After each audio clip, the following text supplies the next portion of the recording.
જય શ્રી કૃષ્ણ. અધિક માસનો આજે 18મો દિવસ.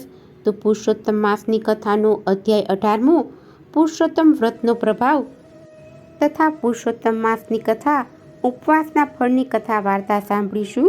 બોલો પુરુષોત્તમ ભગવાનની જય, ત્રિકમરાયની જય.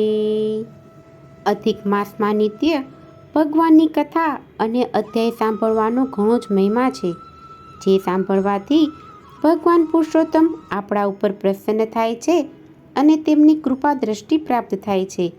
તેમની કૃપાથી જીવનમાં સુખ સમૃદ્ધિ આવે છે અને બરકત પ્રાપ્ત થાય છે. એવો આ પુણ્યશાળી પુરુષોત્તમ માસ છે કે જેને પ્રભુએ કૃપા કરી પોતાનું ઉત્તમ નામ પુરુષોત્તમ આપ્યું. જેથી આ માસમાં જો આપણે પ્રભુની ભક્તિ કરીએ, પૂજા કરીએ, નિત્ય અધ્યાયનું શ્રવણ કરીએ તેમજ કથા વાર્તા સાંભળીએ તો પ્રભુ આપણા ઉપર પણ કૃપા કરી આપણું કલ્યાણ કરે છે.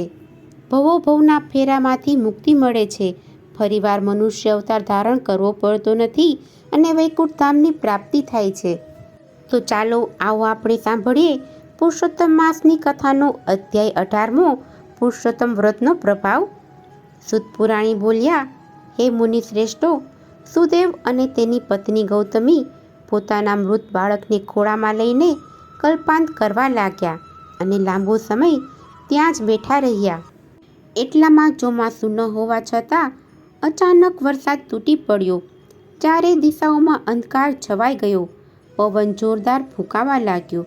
વીજળીના ચમકારા થવા લાગ્યા. 1 માસ સુધી સતત વરસાદ વરસ્યો. સુદેવ અને ગૌતમી કંઈ પણ ખોરાક લીધા વગર ત્યાં ને ત્યાં બેસી રહ્યા. પુત્ર શોકમાં બંને ગરકાવ હતા. ભાગ્યવત જે દિવસથી વરસાદ શરૂ થયો એ દિવસથી જ પુરુષોત્તમ માસ શરૂ થયો હતો. આખા માસ દરમિયાન સતત વરસાદ વરસ્યા કર્યો. બંને નિરાહાર હોવાથી અજાણપણામાં પણ તેમનાથી પુરુષોત્તમ માસનું વ્રત થઈ ગયું.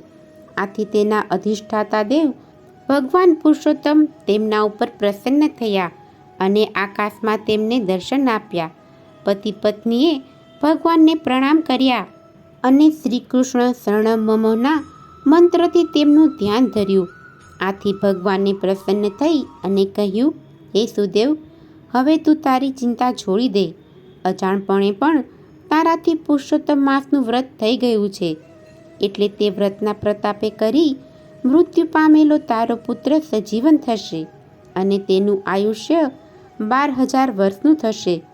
તને માર્કંડેય મુનિએ રઘુ રાજાને કહેલ કથા કહી સંભળાવું છું.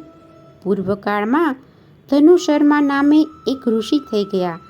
તેમણે 12,000 વર્ષનું ઉગ્ર તપ આદરી અમરપુત્રની ઈચ્છા રાખી હતી. તેના તપથી પ્રસન્ન થઈ દેવો તેને વરદાન માંગવા કહ્યું. ત્યારે ધનુશર્માએ પોતાને અમરપુત્ર મળે તેમ કહ્યું. આથી દેવોએ જણાવ્યું કે હે મુનિ, તમે જે માંગો છો તેવું હજી સુધી ક્યાંય નથી બન્યું. અમરત્વ કોઈને પ્રાપ્ત થતું નથી, માટે બીજું કંઈક માંગો. ત્યારે ધનુશર્માએ કહ્યું, આ સામે જે પર્વત દેખાય છે તે જ્યાં સુધી અસ્તિત્વ ધરાવે ત્યાં સુધી મારો પુત્ર જીવતો રહે તેમ કરો. દેવોએ તથાસ્તુ કહ્યું. સમય જતાં ધનુશર્માની પત્નીએ દેવાંશી પુત્રને જન્મ આપ્યો.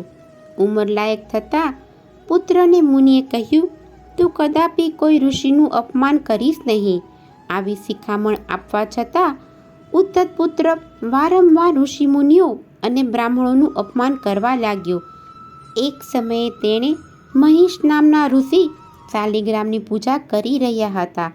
તે વખત તે મૂર્તિને સિપથી ઉઠાવી લઈ કૂવામાં નાખી દીધી. તેના આ અપકૃત્યથી ઋષિ ક્રોધે ભરાયા અને તેને શ્રાપ આપ્યો, તારું આ જ ક્ષણે મૃત્યુ થાવો. પણ આ ઉદ્ધત છોકરાને કંઈ પણ થયું નહીં. આથી મહિષ ઋષિએ સમાધિ લગાવી અને જાણી લીધું કે આ સરળતાથી મરે તેમ નથી. ઋષિએ જોરદાર નિશાસો નાખ્યો કે તેમાંથી 1000 પાડાઓ ઉત્પન્ન થયા અને તેમણે પર્વતના ચૂરે ચૂરા કરી નાખ્યા.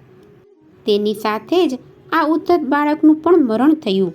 ભગવાને સુદેવને કહ્યું, આ કથા પરથી તારે બોધ લેવો જોઈએ કે હઠ કરીને કંઈ પણ મેળવવાથી તેનું પરિણામ સારું આવતું નથી. તારો પુત્ર સજીવન થઈને હજારો વર્ષનું આયુષ્ય ધરાવતો થશે. તું બ્રહ્મલોકમાં જઈશ, ત્યાં 1000 વર્ષ સુધી ઐશ્વર્ય અને સમૃદ્ધિવાળું રાજ્ય ચલાવીશ. આથી સુદેવે વિષ્ણુ ભગવાનને પૂછ્યું, મારા ઉગ્ર તપને કારણે આપ પ્રસન્ન થવા છતાં તે સમયે મને પુત્રફળ આપ્યું નહોતું. જ્યારે આજે તમે પ્રસન્ન થઈને મારા પુત્રને સજીવન કર્યો, તેનું કારણ શું છે? શ્રી બૃહનારદીય પુરાણના પુરુષોત્તમ મહાત્મયનો પુરુષોત્તમ વ્રતનો પ્રભાવ નામનો 18મો અધ્યાય સંપૂર્ણ. બોલો પુરુષોત્તમ ભગવાનની જય. હવે આપણે પવિત્ર પાવનકારી પુરુષોત્તમ માસની કથા, ઉપવાસના ફળની કથા વાર્તા સાંભળીશું. એક નગરીમાં અતિ સ્વરૂપવાન બ્રાહ્મણ કન્યા રહેતી હતી. તેને મા બાપ ન હતા, ભાઈ બહેન નહોતા. માતા પિતા એના માટે થોડી મૂડી મૂકી ગયા હતા. તેના ઉપર કન્યા પોતાનો નિભાવ કરતી હતી. તે ઘરમાં એકલી હોવાથી તેણે એક દાસી રાખી હતી. તે 24 કલાક તેની પાસે રહેતી. ઘરમાં તેને કોઈ કામકાજ હોય તેની ઉપરાંત તે કન્યાની દેખભાળ પણ રાખતી. માતા પિતા ધાર્મિક વૃત્તિના હતા. તેનો વારસો કન્યામાં ઉતર્યો હતો. તે આખો દિવસ પૂજા પાઠ કરે, પ્રભુનું સ્મરણ કરે, વ્રત, નિયમ, કથા વાર્તા વાંચવામાં ગાળતી. મહિનાના 30 દિવસમાં તે 10 દિવસ નકોડો ઉપવાસ કરતી ને 7-8 દિવસ એકટાણું કરતી. એવામાં પુરુષોત્તમ માસ આવ્યો. બ્રાહ્મણ કન્યાએ પુરુષોત્તમ માસનું વ્રત લીધું. તે દરરોજ નદીએ સ્નાન કરવા જાય, કાંઠા ગોરમાનું પૂજન કરે, કથા વાર્તા સાંભળે, ઉપવાસ કરે અને આખો દિવસ પ્રભુ ભજન કરે. દાસી તેનું કામકાજ કરે અને સવાર સાંજ ભરપેટ ખાય. આમ કરતાં 15 દિવસ વીતી ગયા. દાસી એકાએક માંદી પડી. અંતે એની માંદગી એટલી બધી વધી ગઈ કે તે તો પથારી વશ થઈ ગઈ. ઊભા થવાની શક્તિ પણ તેનામાં ન રહી. રોગ અસાધ્ય હતો, કંઈ પણ ભાવતું ન હતું. બ્રાહ્મણ કન્યાએ ખૂબ તેની સારવાર કરી, વૈદ્યોને બોલાવ્યા. તેમના તરફથી ઈલાજ થવા લાગ્યા, પણ માંદગી ઘટવાના બદલે વધતી જ ગઈ. દિવસે ને દિવસે તેનું શરીર દુબળું થતું ગયું. આંખો નિસ્તેજ થતી ગઈ. મોત નજીક દેખાતા દાસીએ બ્રાહ્મણ કન્યાને બોલાવી ક્ષીણ અવાજે કહ્યું, મારો અંત સમય આવી ગયો છે. બધાય વરસ પાણીમાં ગયા. મહામોંઘો માનવદેહ મને મળ્યો, પણ હું તેનો કાંઈ સદુપયોગ કરી શકી નહીં. મેં જિંદગીમાં કોઈ વ્રત નથી કર્યું, દાન પુણ્ય કર્યા નથી. નક્કી મારો વાસ નર્કમાં થશે. મને એ વાતનું દુઃખ છે કે તમારા પવિત્ર સહવાસમાં રહેવા છતાં મને કદી સત્કર્મનો વિચાર ન આવ્યો. હે બહેન, મને મુક્તિ મળે એવું કાંઈક કરો. આ સાંભળી બ્રાહ્મણ કન્યાએ તેને આશ્વાસન આપતા કહ્યું, હે દાસી, જીવ માત્રને પોતાના કર્મનું ફળ ભોગવવું પડે છે. આવા કર્મનું ફળ સારું મળે છે.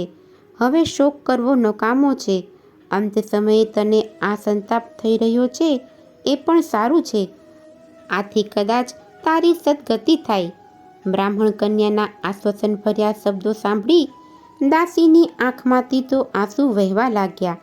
દાસીને રડતી જોઈને બ્રાહ્મણ કન્યાને દયા આવી અને બોલી, હે દાસી, પૂર્વજન્મના પુણ્ય કર્મો હોય તો જ આ ભવમાં ધર્મ ધ્યાન સૂજે છે. છતાં તે મારી ઘણી સેવા કરી છે. તારા લીધે જ હું વ્રત તપ કરી શકી છું. બોલ, તારે શું જોઈએ છે? તારી અંતિમ ઈચ્છા મને જણાવ. હું તારી ઈચ્છા પૂર્ણ કરવા અવશ્ય પ્રયત્ન કરીશ.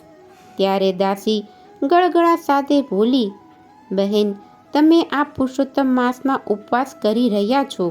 મેં સાંભળ્યું છે કે આ માસમાં ઉપવાસ કરનારને અલૌકિક ફળ મળે છે.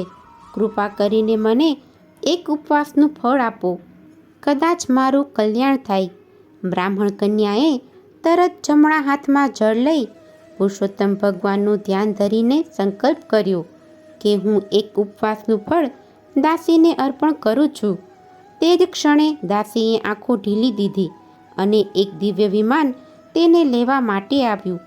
તે વિમાનમાં બેસી અને દાસી સ્વર્ગે ગઈ. એક દિવસના પુણ્ય બળે દાસીએ ઘણા સમય સુધી સ્વર્ગ ભોગવ્યું. ત્યારબાદ તેનો જન્મ કાશીના રાજાની રાણીના ખોળે થયો અને રાજકુંવરીનું સુખ ભોગવ્યું. આખી જિંદગી સુખ સમૃદ્ધિ ભોગવી અને તે અંતે વૈકુંઠ ધામને પામી. હે પુરુષોત્તમ ભગવાન, તમે જેવા દાસીને ફળ્યા તેવું તમારું વ્રત કરનાર, કથા વાંચનાર, સાંભળનાર સર્વને ફળજો. બોલો પુરુષોત્તમ ભગવાનની જય, ત્રિકમરાયની જય. જો તમને આજની આ કથા પસંદ આવી હોય તો એક લાઈક આપી ચેનલને સબસ્ક્રાઈબ કરો. આજની આ કથા સાંભળવા બદલ આપનો ખૂબ ખૂબ આભાર. જય શ્રી કૃષ્ણ.